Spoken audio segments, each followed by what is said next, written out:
Good morning, I'm Bella. And I'm Maddie. And we have your CGTV broadcast for Friday, November 19th. We have stories about visual communications, a pair of students with a unique hobby, and an early look at the football semi-state match.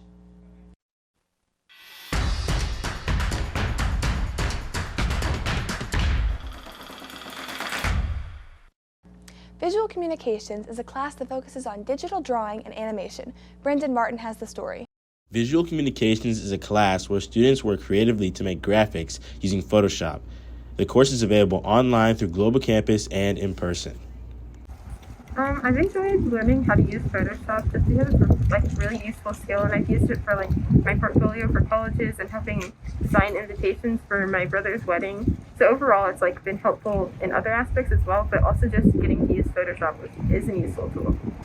What I've learned and enjoyed about it is, you get more used to Photoshop, and you pretty much let your imagination run free. Some students are enrolled in Advanced VisCom in person after taking the Global Campus course.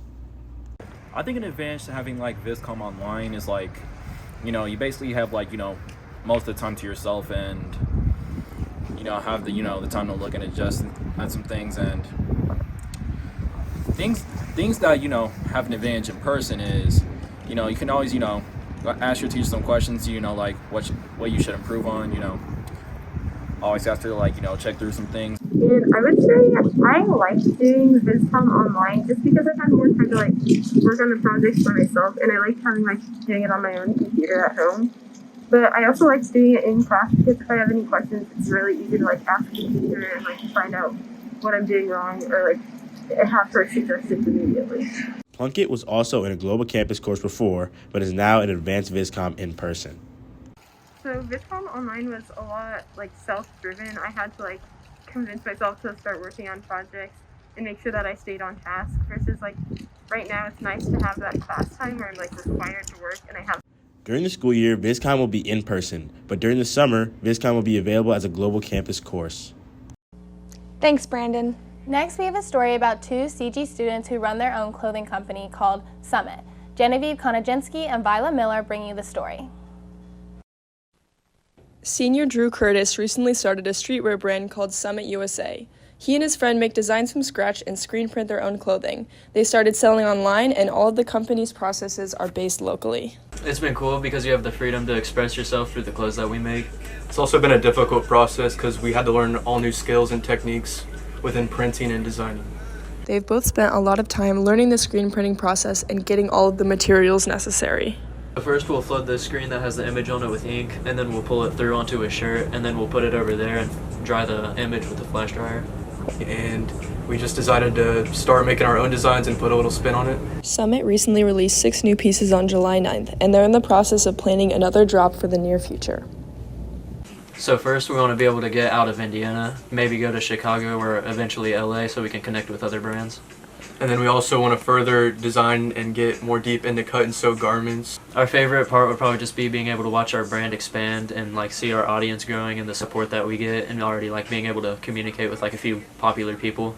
For more information, they can be reached at summit.co online and Summit USA on Instagram.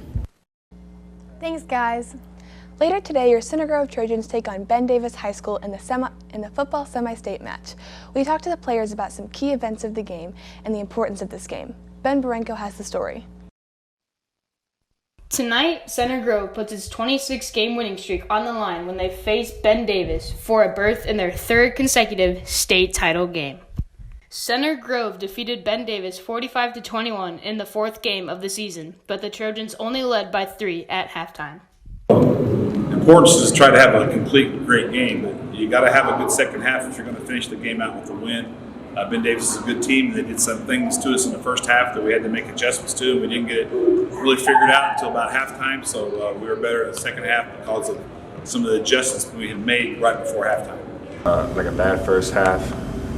I think when we go in halftime, we have great, our coaches love to switch it up a lot, so we have a lot of assets on the offense where we can do that. We got 3 offenses, so we can come out and spread, come out and wing T. So I think that's the best case for us. But I personally, I feel like we need to turn it up a little bit in the first half and play like we're down. So. With varsity running back Drew Wheat injured, the team hopes to make up for that with good defensive play, which includes a strong pass rush.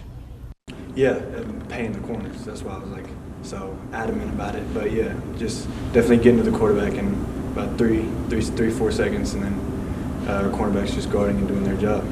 We're missing a guy on the defense and offense, so if we can get them back, get going a little bit, have a little energy in pregame, I think we're just going to be just fine, and I think we're going to win this game.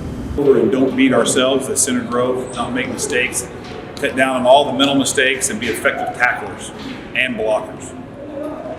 As the team prepares for the big game, their practice regimen contains most of the same. We're doing the same thing we do every week. We lift and run and work in practice and try to emulate everything that Ben Davis does and give our scout teams and try to give our varsity team the best look they can. I think for everybody on the team, winning the semi-state is going to be crazy. All the shirts, all the attention we get and all the fans. But I think for everybody else, the biggest thing about winning semi-state is just that opportunity to win state.